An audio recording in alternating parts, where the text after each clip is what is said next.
Does it feel like you're the only one doing the work on yourself? If you're a man going through divorce, you might be taking a step back and realizing that you have been putting everything into this. You have been doing so much to acknowledge your mistakes, heal your wounds, admit where you went wrong, make amends. And your wife or your ex-wife isn't doing any of it. She hasn't even admitted that she's wrong once. And if you look back, she's maybe never said she's sorry or admitted to a mistake in the last 20 or 30 years together. This can be so incredibly frustrating. I'm a divorce coach for men, and one of the men in my Better Be Undivorced community recently asked me how I help men through this. He's like, you've got to hear this all the time. And he was telling me how he finds himself so angry. He's saying, I'm doing so much to become a better man. That's my drive. That's why I'm in this program. And she's not doing anything, right? And not only is she not doing anything, she's actively blaming me for everything that has gone wrong. She's not taking accountability for any role in it. And what's even more frustrating for this client and for so many of the men I work with is that this seems to be the norm.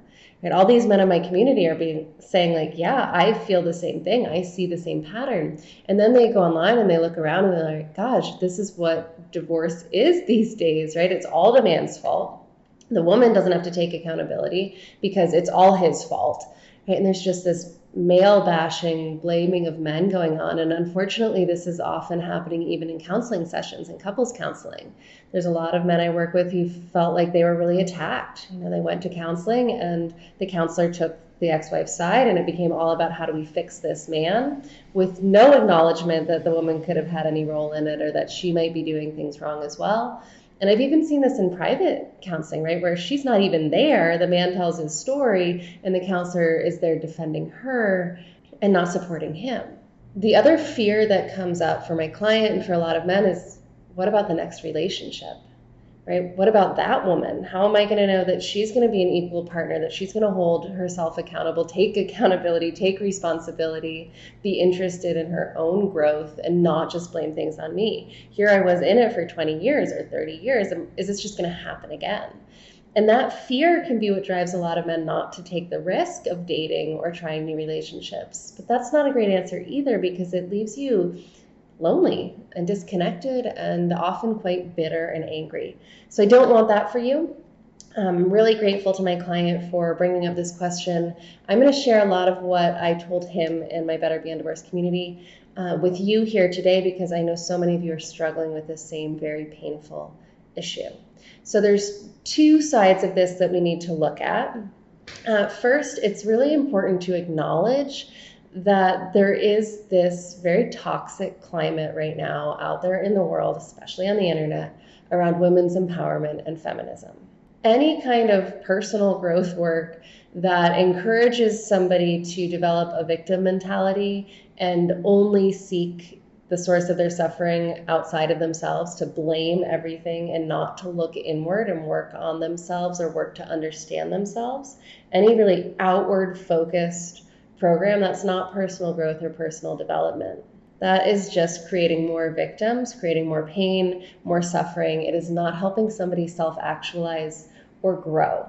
And so there's a lot of that content out there right now because unfortunately people click on it. Right? And what we click on, what stimulates our fear, those are the things that we see more and more and more of on the internet and the news everywhere because it generates ad revenue. So there's a lot of this content out there, and unfortunately there are even a lot of coaches and therapists who've gotten kind of caught up in this blaming. You see it a lot in the narcissism content that's all about escaping narcissistic relationships, getting away from toxic narcissists. It's not only narcissism, this rhetoric is elsewhere, but there is a lot of this out there, and it's important to acknowledge that men are navigating divorce often within this climate, and often their wives or ex-wives have been exposed to a lot of this kind of material that really is male bashing, male blaming. So this is a real external obstacle that we are up against. However, there's a second piece to this, and this is equally, if not even more important, and that is the internal piece. Right? So we could go down that path too, just like a lot of women empowerment coaches are, and blame the women for this, right? And blame the coaches for this.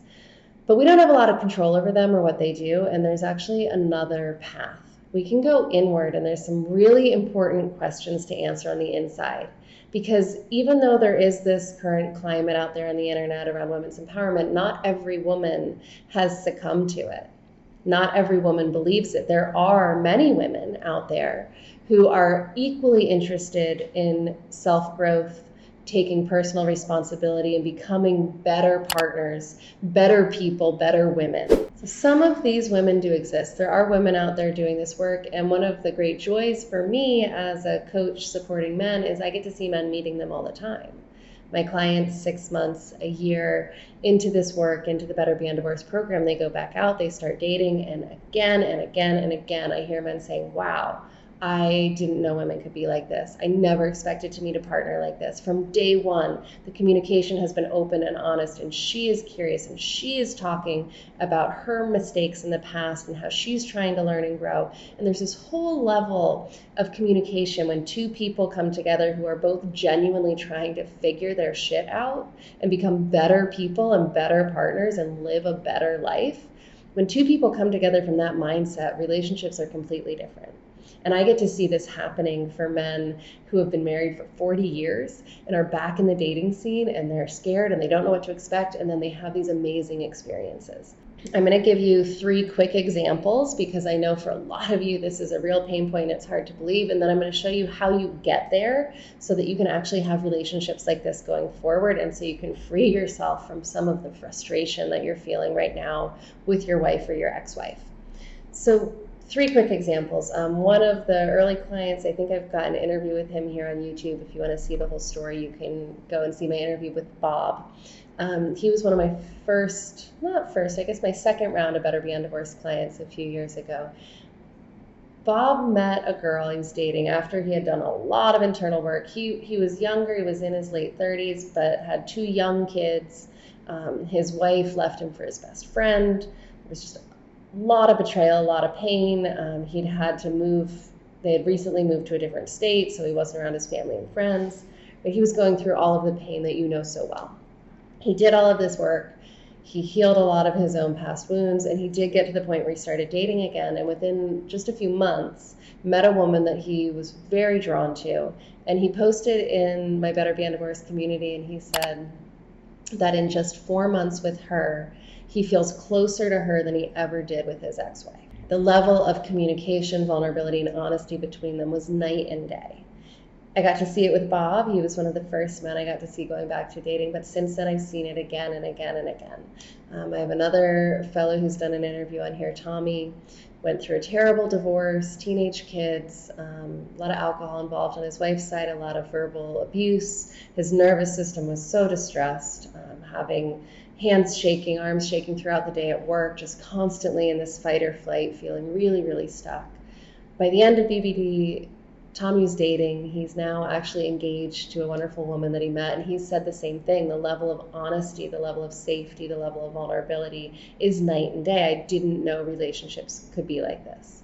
And it's not just my younger clients. I have another fellow who was married for over 40 years, back in the dating scene, met an amazing woman, same kinds of comments coming in. We have conversations like I never had. I couldn't even imagine this scenario going this way with my ex-wife. If this had happened, it would have turned into a huge conflict or argument, but we were able to talk about it, and it actually brought us closer together. So the question that I want you to ask, if you are looking around and noticing you're the only one doing the work, your wife, your ex-wife is doing nothing except blaming you, I'd like you to shift your focus. Instead of asking the question, why isn't she doing the work?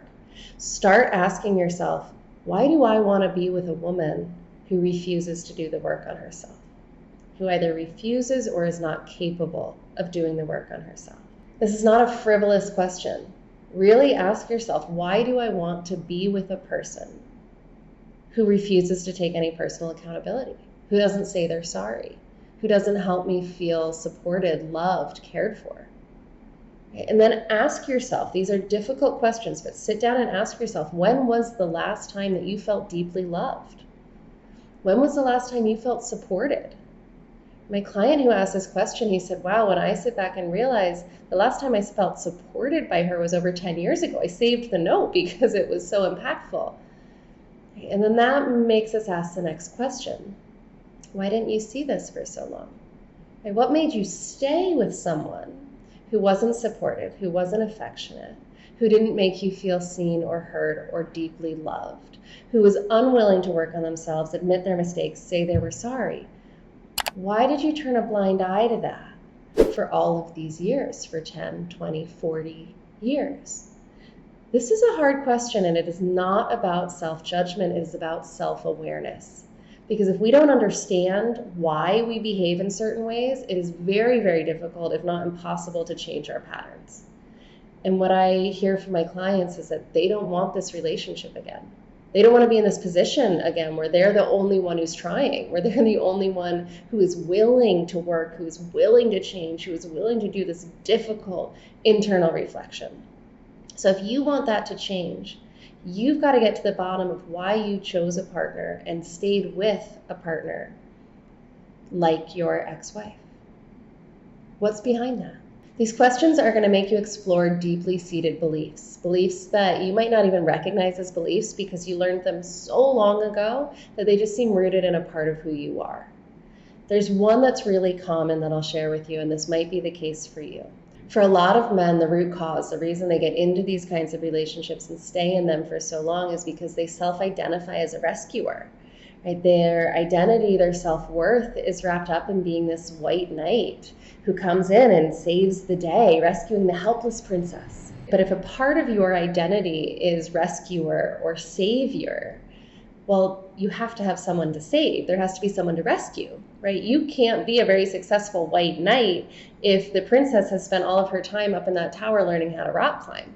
Right? Like by the time you get there, she's already scaled the walls, slayed the dragon, and gone off on some great adventure. And if you want that kind of partner, somebody who gets locked in the tower and says, I'm going to figure out how to climb these walls.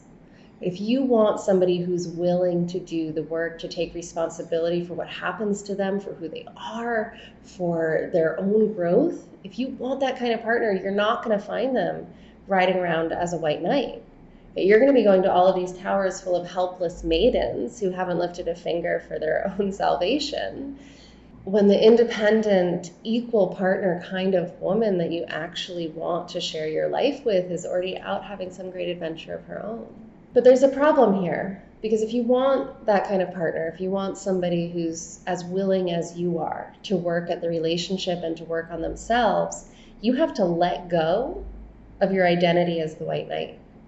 You have to let go of that identity, that role of protector, provider, savior. And for so many men, they learn to identify as that at a very young age. And it's not just a part of your identity, it's deeply tied to your self-worth and your self-confidence. What is your value if you're not the protector, if you're not the provider? What is your worth if you're not the savior, if you're not the white knight? Now, a lot of men blame women for this. They say that it's because women have these expectations for men. And sometimes that's true, a lot of women do. But men also deeply hold these expectations for themselves. At this point, I've worked with over 400 men, and the vast majority of them self-identify as protector, provider, rescuer, savior. And it's not just that they're afraid a woman will be disappointed if they drop that role. It's that they don't know who they are if they're not that. They don't know their value or their worth without it. And if this is true for you, it's not your fault. This is what little boys are taught from a very, very young age. Little boys learn that their performance dictates their worth and value. But you weren't born with that belief. And so this becomes a journey of finding your intrinsic worth, your intrinsic value. Babies come into this world full of confidence. They don't judge themselves or feel guilty for wanting love or affection, for being hungry, for making a mess. They just are. And they have no judgment about themselves for being, and they have no need to do anything to earn the right to be. And they fully expect to be loved and nurtured and cared for. And all of these judgments that we carry towards ourselves, men and women both, those are things that we learn. And for men, what they usually learn is that their performance matters. Your performance in your career, the amount of money you make, the kind of lifestyle you can provide, your performance physically, your performance sexually. The list goes on and on and on. And when you've spent your whole life judging yourself by your performance, and a critical aspect of performance is how well you perform as a protector, how well you perform as a provider, letting those things go suddenly becomes very, very scary. And so this is where you can start to influence this outcome. And this is really where the internal work is. It's in finding your intrinsic value. What if you are enough just because you are? What if there's nothing for you to prove to yourself or to anyone else? What if you are worthy of love, of affection, of support, no matter how much money you make, no matter what kind of job you have or what kind of car you drive? What if it is enough to be you, to be here? If you can't believe that about yourself, if you can't believe in your own intrinsic value, your worth, your lovability, that you matter right here, right now, just as you are without doing anything, if you can't believe that about yourself, you're not going to meet a woman who believes it about you either, because you're not going to be looking for her. You're going to be riding around on your white horse with your shining sword, running up to every tower that has a helpless, desperate maiden waiting to be rescued. The kind of woman who sees your value, who has no expectations of you, who is as willing to give support as she is to receive it, that woman has already climbed out of the tower, hiked off into the woods, and is out there creating a life for herself. You can connect with those women. I see men doing it all the time. But they don't live in those towers. And you won't find them as long as you're holding on to an identity as the white knight. So finding that internal value, that internal worth, it's essential to being able to let go of this part of your identity that is keeping you in these kinds of relationships. Now, there's other things. This is not the case for everyone. This is just a very common one that I've seen. There are other reasons, other underlying belief systems, other identities and roles that keep men in the kinds of relationships they don't want, with a woman who can't say she's sorry, who can't admit to a mistake, who cannot take any personal accountability. This is a very common one. If it doesn't fit for you, I encourage you to take some time, look inward, and ask those questions. Don't ask, why isn't she doing the work? Ask, why did I choose a woman who doesn't do the work? Why did I stay with a woman who doesn't do the work? Why does a part of me still want her validation, her love, to share life with her when she's unwilling to be an active participant in that process? If you can sit honestly with those questions, you are going to get so much insight into your own underlying belief systems. You're going to understand why you've made these choices, and you're going to be able to set yourself free to choose a very different kind of partnership going forward. In this next video, I'm going to go through an emotional survival guide post-divorce for men that's going to walk you through all the difficult emotions that come up, not only through the divorce, but as you do this kind of internal reflection.